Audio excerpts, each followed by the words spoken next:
എനിക്ക് പറ്റിയ അബദ്ധം നിങ്ങൾക്കും പറ്റാതിരിക്കണമെങ്കിൽ ഈ വീഡിയോ നിങ്ങൾ കാണണം. കാര്യം നമ്മൾ പൈപ്പ് ക്ലീനേഴ്സ് ക്രാഫ്റ്റ് ചെയ്യുന്ന ആളാണ് എങ്കിലും അതൊരു ബിഗിനർ ആണെങ്കിൽ ഉറപ്പായും ഈ വീഡിയോ കാണണം. കാര്യം നമുക്ക് ക്രാഫ്റ്റ് ഷോപ്പിൽ നിന്ന് 2 തരം പൈപ്പ് ക്ലീനേഴ്സാണ് സെയിം റേറ്റിൽ അവൈലബിൾ ആയിട്ടുള്ളത്.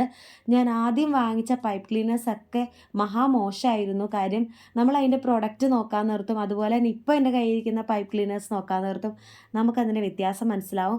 കുറച്ചുകൂടെ ബഞ്ചി ആയിട്ടുള്ള പൈപ്പ് ക്ലീനേഴ്സാണ് നമുക്ക് ഇപ്പോൾ ഷോപ്പിൽ കിട്ടിയത്. കാര്യം അതിന് മുൻപേ ഞാൻ ഒരു 1500 രൂപയുടെ പർച്ചേസ് നമ്മുടെ ലോക്കൽ ഷോപ്പിൽ നിന്ന് നടത്തിയിട്ടുണ്ടായിരുന്നു. വലിയ നഷ്ടത്തിനായിരുന്നു നമുക്കത് കിട്ടിയത്. കാര്യം കിട്ടാൻ വേറെ ഇല്ലാത്തതുകൊണ്ട് ഞാനത് എടുത്തു. നിങ്ങൾ ഈ ഒരു 2 പൈപ്പ് ക്ലീനേഴ്സിൻ്റെ ഡിഫറൻസ് നോക്കിയാൽ അറിയാം. ഈ ഒരു പൈപ്പ് ക്ലീനറിൻ്റെ കട്ടിയും അതുപോലെ തന്നെ ആ ഫെറിൻ്റെയൊക്കെ ഒരു കട്ടി നിങ്ങൾക്ക് നോക്കിയാൽ അറിയാം. ഇതിനകത്ത് നമ്മൾ ആ ഒരു കമ്പി നന്നായിട്ട് വിസിബിൾ ആയിട്ടുണ്ട്. കാര്യം ക്വാളിറ്റി ശരിക്കും കുറഞ്ഞതാണ്. നമ്മൾ ബഞ്ചായിട്ട് എടുക്കുമ്പോൾ നമുക്ക് നോക്കാൻ പറ്റില്ല. പക്ഷേ ഈ ഒരു പൈപ്പ് ക്ലീനർ നോക്കിയേ, നല്ല രസമാണ് കാണാൻ. അതുപോലെ തന്നെ ഇതും കൊണ്ട് ഉണ്ടാക്കിയ ഒരു ക്രിസ്മസ് ട്രീ ഞാൻ വഴി ഇടുന്നുണ്ട്.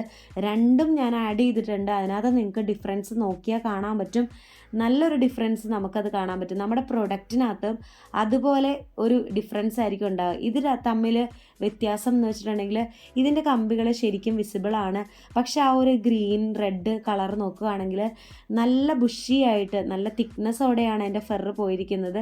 ഇതാണ് 2 പൈപ്പ് ക്ലീനേഴ്സും തമ്മിലുള്ള വ്യത്യാസം. അപ്പം നിങ്ങളും പൈപ്പ് ക്ലീനർ ആർട്ടൊക്കെ ചെയ്യുന്ന ആൾക്കാരാണെങ്കിൽ, ഒരു ബിഗിനർ ആണെങ്കിൽ ഉറപ്പായും നിങ്ങളിതൊന്ന് ശ്രദ്ധിച്ചേക്കണം. എനിക്ക് പറ്റും, നിങ്ങൾക്ക് പറ്റാതിരിക്കാൻ വേണ്ടിയാണ് ഈ പറയുന്നത്. അപ്പം നിങ്ങൾ ആദ്യമായിട്ടാണ് എൻ്റെ വീഡിയോ കാണണമെങ്കിൽ, പൈപ്പ് ക്ലീനേഴ്സ് ആർട്ടൊക്കെ നിങ്ങൾക്ക് ഇഷ്ടമുണ്ടെങ്കിൽ, തുടർന്ന് എൻ്റെ വീഡിയോസ് കാണാൻ ആഗ്രഹം ഉണ്ടെങ്കിൽ ഒന്ന് സബ്സ്ക്രൈബ് ചെയ്യണം, ലൈക്ക് ചെയ്യണം. അപ്പം ഇനിയുള്ള വീഡിയോസിൽ നമുക്ക് ഒരുമിച്ച് കാണാം.